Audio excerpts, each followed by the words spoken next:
Hi, welcome back to my channel. My name is Isabel. We're in a very wonderful time of the year because Taylor Swift is releasing a new album and because it's almost spooky time. You might be wondering, what is Isabel going to talk about? Because I do have a video on spooky recommendations and one on Frankenstein and one on Rebecca, and I'm always giving you spooky recs to consider for your Halloween. But today I thought that we could go deep into the genre and wonder why do we like to get scared and how does it work with fiction? Specifically thinking about literature, we know that the popular genres for getting scared are thriller, horror, maybe crime. But something that we have to deal with as modern internet obsessed people is that we have seen a lot, fictional and non-fictional, and we still feel pull into the scene of the morbid. We're still pulled into complex character psyches. Why do they do this? What are the motivations? What's the backstory? Plot twists, cliffhangers, red herrings, and most importantly, the feeling of total fear. I personally, for example, I really like listening to true crime. I don't know why. I guess it gives me a feeling of control that I potentially would know what to do, but we know that you never do what they're supposed to do in those situations. And I also love horror movies. But if we think about fiction in books compared to the fictional world of a movie, it is that films have different strategies to convey the atmosphere, to put you on like the edge of your seat. And that is one of the main themes of horror stories. The horror doesn't start, if we want to go into movies, we have the slasher and we have very descriptive, but also we have the psychological. But it doesn't matter what type of horror it is, it's very important to put you in the mood for the horror. The tools for creating that mood are very different in films. For example, films have the power of music, have the power of showing the image, and have the power of cutting the scene. So it's easier to follow a movie that goes back and forth than a novel, because a novel signifies the jumping back and forth, and it has to, because otherwise it would be very difficult to understand. And that breaks away with your immersion of the story. So let's go to literature. I think that the first moments of thriller in literature come from the epic poems, because the epic poems have the descriptions like in the Iliad and the Odyssey, with the battles, the bloodiness, the descriptiveness of dying or being in fear in a battle moment, and also having to reckon with your own humanity and your wishes for being a hero. And these moments in the epic poems are very anticipated, especially if you kind of already know about them. You want to see the ending. You want to see Odysseus fighting all of the suitors. There's this anticipation that builds up inside of the reader and the spectator that is a key element of the thriller genre. And even in novels that are not thrillers, the way that the narrative structure works is like that. We want to get to the climax, we want to get the final realization, we throw in some plot twist, even if it's not especially a mystery or thriller or horror. Why? As humans, we have a satisfaction of completing tasks, of getting to the endings of things, and to be able to close the book and be done with it. But what the thriller genre gives you is the satisfaction of getting to the end with the dissatisfaction of having a horrible ending. However, we can see that there is a variation of endings. Sometimes we have some kind of resolution with good conquers over evil at the end. We have a soul survival to tell the story, and all of these are topos that come historically. If this genre draws in so much of the human emotion, why are thrillers not high literature? I'm not going to say that thrillers don't have beautiful writing or they cannot show how an author is very experienced in creating worlds and characters and all of that we think about with the complexities of language when we think about high literature or like really out there literary fiction. But the reality is that thriller and romance, which both are very similar if we think about them in relation to how much emotion they draw from the person, are seen as less than. Just visit your local library and you're going to see the division between literary fiction and that. And if you look at commercial statistics, you'll see that people really buy a lot of thrillers and romances, even though we have set formulas for them. You would think that something that tends to be formulaic and similar with repetitive patterns will tire its reader. But that's not the case. That's something that we crave. And it's a very jackpot formula that even though we've seen it over and over again, it's up to the writer and the skill that they might have to take that formula and make it new again. I also want to talk about the grandparents of the thriller genre, which is the detective fiction. Detective novels like those from Victorian times and our amazing Sherlock Holmes set the path for thrillers because they come with a plot twist and they have the pace. They also made the reader used to engaging with the fiction. It's not just that we are asked to read it, we are inclined to solve the mystery with or for the detective. The clues, the resolution at the ending, the explanation of why this happened, all of these parts of the detective novel and the mystery novel are parts that we still crave for in thrillers. Thriller novels have all of these adjacent genres.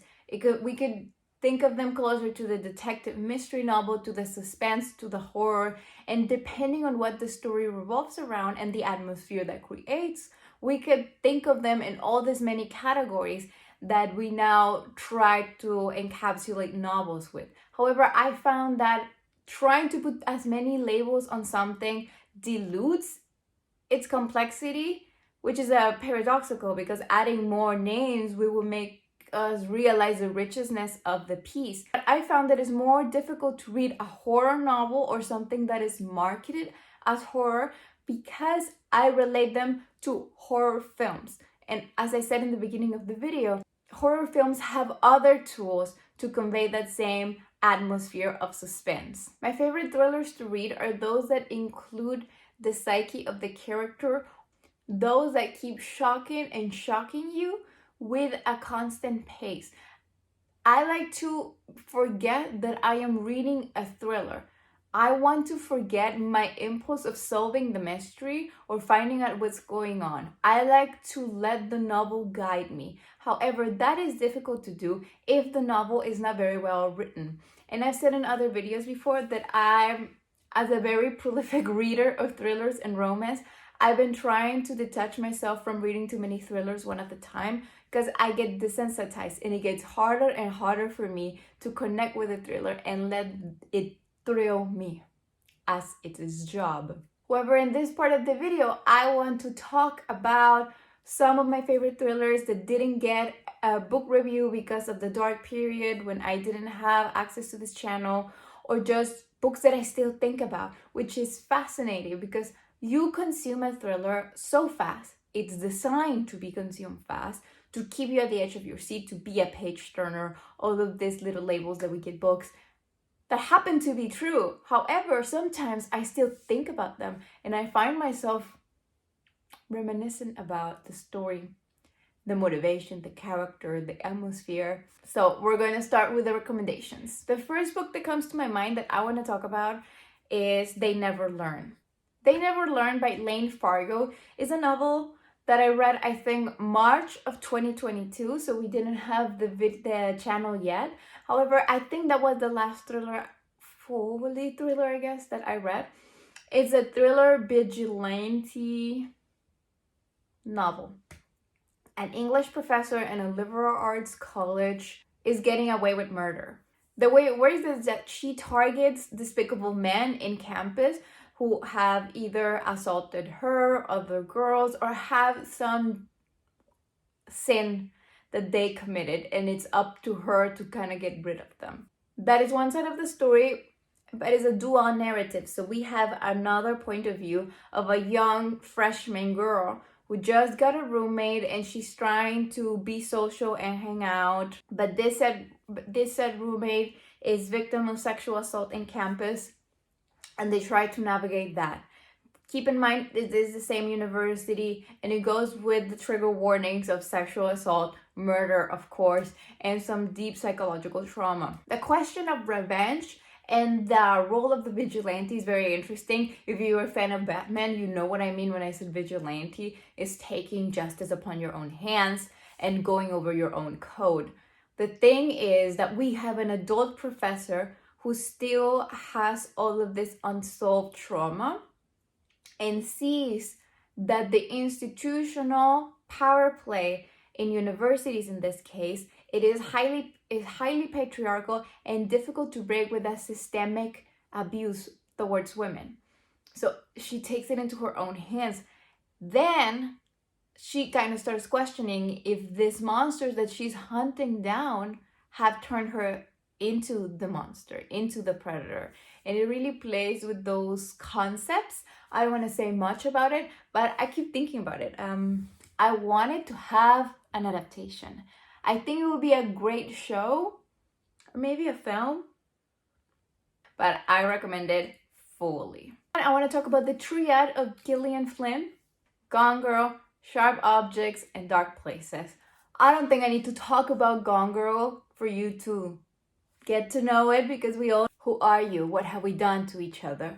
If you don't know those questions, that's the beginning of Gone Girl from the novel and the movie. And it's a psychological thriller, shifting perspectives from Amy and Nick Dunn. On the morning of their anniversary, Amy disappears and the police thinks of Nick as the main suspect. Through the narration of Amy, we kind of get to know that maybe it all is a master plan of revenge. Dun dun dun. You will see, we like revenge plots in this channel. My favorite part of reading Gone Girl, and if you know the story or if you have watched the film, I still think that the reading is a good experience of reading because of how good and convincing it is. If you know about the term of unreliable narrator, you're going to know that Amy Dunn is an unreliable, highly problematical narrator that you don't want to agree with. And you catch yourself agreeing with a lot of what she says. I read this novel 2 times. I read it in 2014 when it came out, and I read it in 2019 again when I first got my Kindle. I think that was the first novel I got in Kindle because it was free at the time to get it. And I enjoyed both of them at the same amount, I think. But the second read I did of Gone Girl made me appreciate the film adaptation more. It is not very often that thrillers do a good job at adapting its original source material to the screen. I feel like I was more critical when it first read it and this film came out because of all the monologues that happen in the novel. However, monologues are kind of the bread and butter of reading experience. That's what we do. But when you adapt that into a film, it gets tiresome to just listen to someone's internal monologue instead of showing you what's happening. It plays into the atmosphere of deceitfulness and how easy it is to create your own narrative voice and create your own persona and to frame people. So if you haven't, which maybe you just thought it was too mainstream, it's fine. But I would recommend Gone Girl if you haven't read that. However, if you already read that, I'll recommend Sharp Objects. Sharp Objects also has an adaptation. I think it's a show. I forget who did it. It's one of the digital platforms. And it follows, I think, something that we already kind of numb to. That is, reporter comes into small town is weird. This small town, however, is her hometown, and she is coming back to investigate the unsolved murder of a preteen girl and the disappearance of another. She also has to face her mother, who she hasn't talked to in years. I feel like compared to Gone Girl, and we need to think about this is a previous novel, a long time before Gone Girl, so the writing is not as sharp, if we think about it as a pun. And it's slightly slower than other thrillers and Gone Girl. It works into the atmosphere of uncomfortableness. Everything makes you want to scream, get out of there. If you are more into the detectiveness part of it, this will be a good novel for you to go in because we have a lot of focus on the investigation, the records going back to what happened in that time for the murder, the disappearance, And if I remember correctly, the family dynamic was really well done. and well established since the beginning.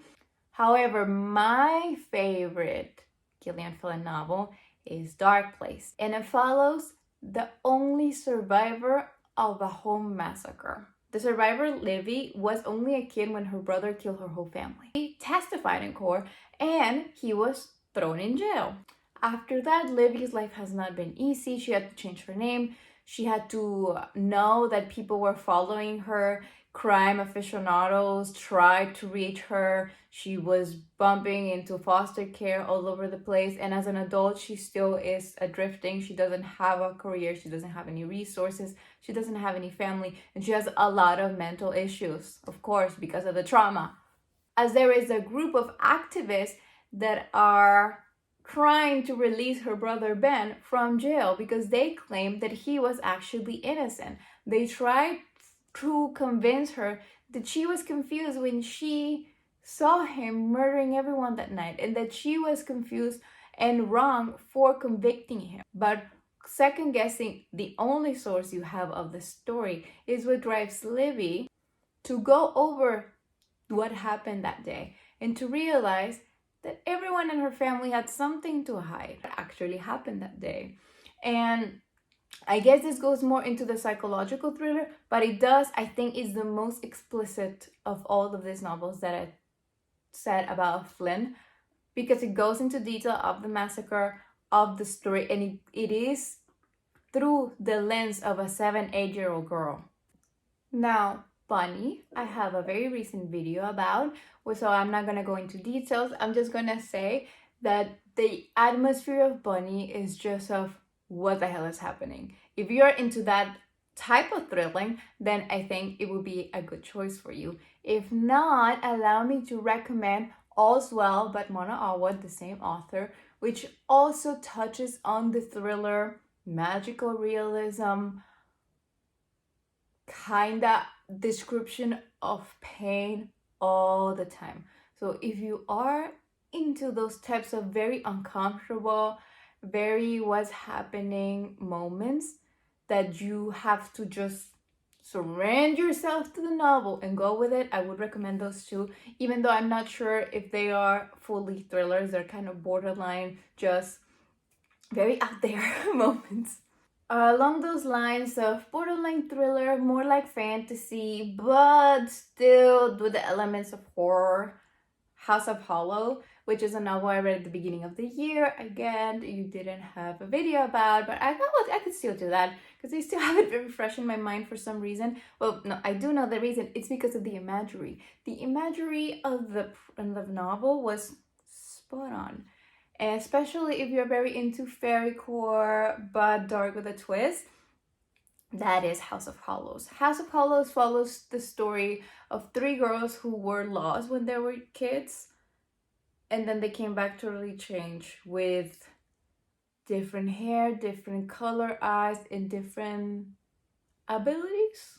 It's kind of like the do-over of the modern fairy tale, I guess, if you know the folklore of children getting lost in the woods and being taken over by fairies and gnomes and coming back in an in-between place. They also disappear in Scotland, which I think it goes back to the folklore again. If you are into that, in the Scottish myths of the Fae, sisters disappears, and it's up to the other sisters to trace back what happened to the oldest, and what they find is basically a door to another world, a world of in-betweenness of life and death that they had been before. They find where they were when they disappear as children. And this novel balances beautiful prose with terrifying images, if that is the case. Like, you have descriptions of going underneath layers of the skin and finding leaves, animals, rotten flesh, but it is described with beautiful elements and beautiful wording, which I find surprising because this is, I think, a young adult novel. So I wasn't expecting that type of literariness, which is only to show you that you shouldn't have biases when you go into a novel just because it's young adult. And thinking again about beautiful writing with horrific topic, A Certain Hunger, which I've talked about here in this channel. We came back with A Certain Hunger by Chelsea G. Summers. Our main character is a food critic. She kills people and eats them. Yes. However, the way that the book is written is very interesting to me. Like, the topic is also interesting, of course, but the way it is written is as if it was a fake memoir. So we have the writer trying to compel us to listen to the story. And when I see writer, I don't see Summers as the writer of the whole novel, but I mean the protagonist as the narrator of her own story, of her fake memoir from jail, trying to convey why she ate people, and not only people, but her lovers. And what is the connection between loving someone, having lust for someone, being sexually inclined and attracted to someone, and consuming them in a different way. Moving on, let's think that maybe you're a young reader. And if you're a young reader but still has this taste for the twisted, maybe for the detectiveness, maybe for the mystery, but you don't want to go into deep, weird, twisted thingies, I have some young adult recommendations other than House of Hollow. I would recommend House of Hollow to anyone, even if you're not a teenager. And that is also applicable to my next recommendation, which is this whole A Good Girl's Guide for Murder series. Teenage Detective Pip and her murder podcast. And they all start with girl disappears, murder case, what happened, who did it, why are people keeping secrets? And this is all framed through the teenager. So we have the social media, the codes the kids have to not talk to their parents, the mystery that parents often keep for themselves. I think that is a very good series that I expect for it to become a show in the near future. I don't know. I feel like the way that Pip as a character is constructed is a very good masterclass in how to write young adult. And going to the thriller, it is not as atmospheric as the other novels that I recommended, which that's why I say if you want something more light and more into the detectiveness and the mystery novel instead of more of the grotesque, I think it's a good option. And it reminds me to like the first season of Pretty Little Liars, when everything was kind of okay before it was all over the place. Similarly to that, like the Good Girl's Guide of Murder franchise, Ace of Spades, I think is the name, was also something that I read last year around September. Yeah, I'm not sure about that. But Ace of Spades is kind of academia with mystery. We have a very prestigious high school, a prep school that only offers a certain amount of spaces for scholarship kids. And we have, I think, different point of views. And we had a character that is a poor kid who has the opportunity to be in the school and realizes that not only his class is a different marker that makes him part of discrimination and for hateful acts, but also his race. The other Black person in the school happens to be a popular girl. So he thinks, okay, the discriminations against me are because of class. But then they uncover that there is a secret society that is white supremacist and operates in other Ivy League schools. I don't want to give too much, but their mission is to destroy these scholarship kids and to set a precedent of how you're not supposed to move from your social strata, your racial status. And it's deeply upsetting. I think it was also a young adult read. I remember the cover and everything. It's thrilling because you have the mystery, but it's like you already know what's happening. The characters are the ones that are kind of oblivious, which could be frustrating, but you want with all your heart for it not to be that. You want it to not be about race, to be something else. Let it be something else. But of course, it is about race. It is about class.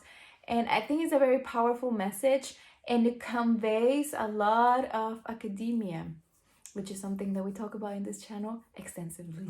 I think those are my young adult recommendations. I hope you like those. And oh, I also want to recommend more of a horror. It's a love letter to the horror genre of films, and The Final Girl Support Group by Grady Hendrix.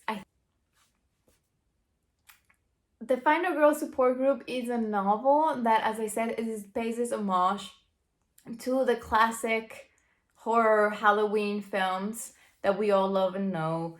And these final girls, the survivals of these heinous acts and how they have to live with the trauma and the unrequired popularity and celebrity status of surviving all of this trauma. They have a support group, but then someone tracks them down and is hunting them down.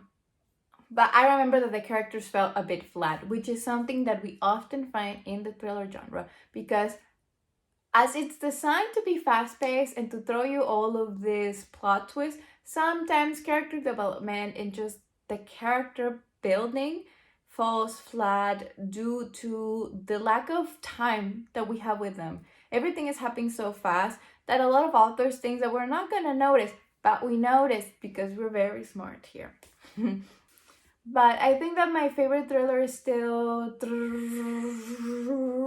Pretty Girls by Karen Slaughter. Pretty Girls is a thriller that follows our protagonist is an old woman who is married to a perfect guy. She has a good life. However, she still has some PTSD and trauma from the disappearance of her sister. One day she just disappeared.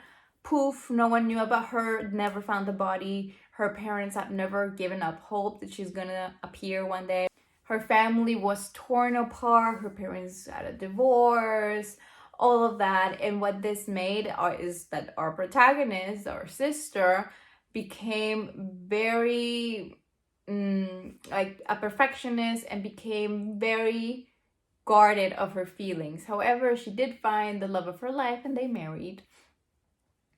And she tries to hang from that so badly. She tries to buy her own story of the picture perfect family, thinking that it is her time to let this go. However, other girls have gone missing, and it just rings so true to what happened to her sister that she cannot help to get involved. And then there is a shocking discovery of what happened to her sister and who committed this heinous act, which is shocking. We have seen it though, but the way that Pretty Girls handles it is that it doesn't spare you the nitty-gritty details, which is something that you could do without. And I'm doing this recommendation. I don't recommend Pretty Girls lightly, because I think that you have to have a very strong stomach to read it and to get to the ending. And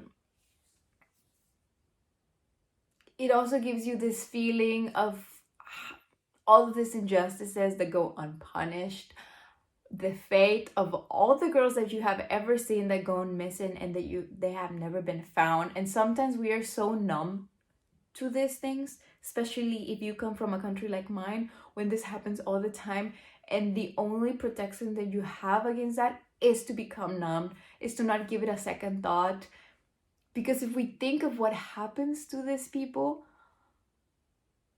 we wouldn't be able to live with ourselves. And this is pretty much what happens in this novel. There's a big betrayal, there's a big revelation, there's a big ending, a lot of plot twists. And I remember I was boarding a plane to go to my parents from Switzerland to Mexico, and it's like a 14-hour flight.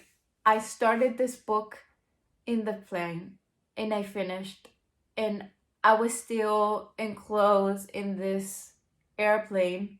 I was crying, I was feeling sick, there was turbulence. Like, you shouldn't read this stuff in those moments, but I was feeling so vulnerable. And you will think, why do you do that to yourself? Like, why do you read this stuff that make you go into these places? I don't know. I know I do it. I know that you like doing it because you click on this video. And I purposely left Pretty Girls at the end because of how much of a visceral reaction I had to it. That is all from me. Let me know if you have read any of these thrillers. I know that there are very popular thrillers.